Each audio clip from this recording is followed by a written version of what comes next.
Anyone who's ever driven a Panamera will immediately know what we mean when we say it's the sports car in its segment.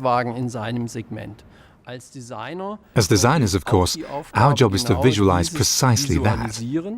And that brings us back to the proportions of the vehicle within this class. The lowest vehicle, the widest vehicle.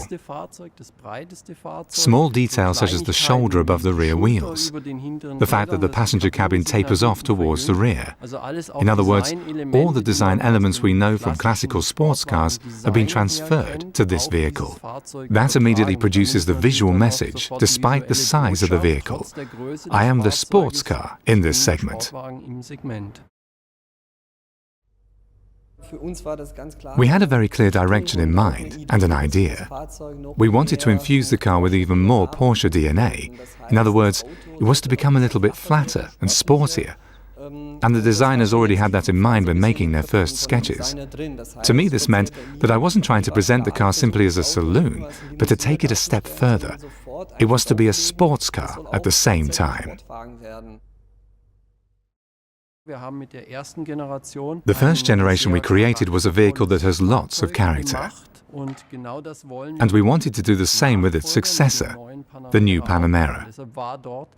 That's why the line of the roof was settled right from the start. But the clear expectation was that it should be further optimized and improved compared with its predecessor.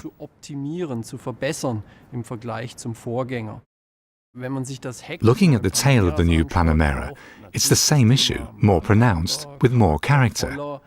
Again emphasizing the theme of width, reducing the optical height. Looking at the taillights in detail, we'd started to pursue a certain philosophy with the Macan. We wanted to give the taillight a three-dimensionality, an actual architecture.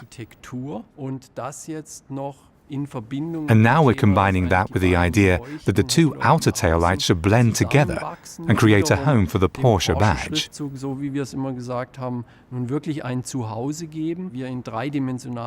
It will be particularly interesting to see what it looks like at night, which is when many vehicles basically lose their brand identity.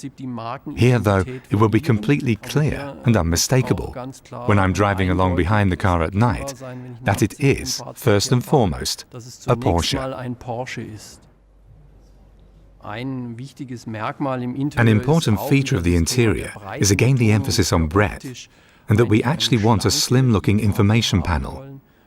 To me personally, the real highlight of this vehicle is the wide screen, which is completely integrated into the surface. To achieve that, the vents, which are normally on the left and right, giving you the feeling that the screen is squeezed between them, have moved down.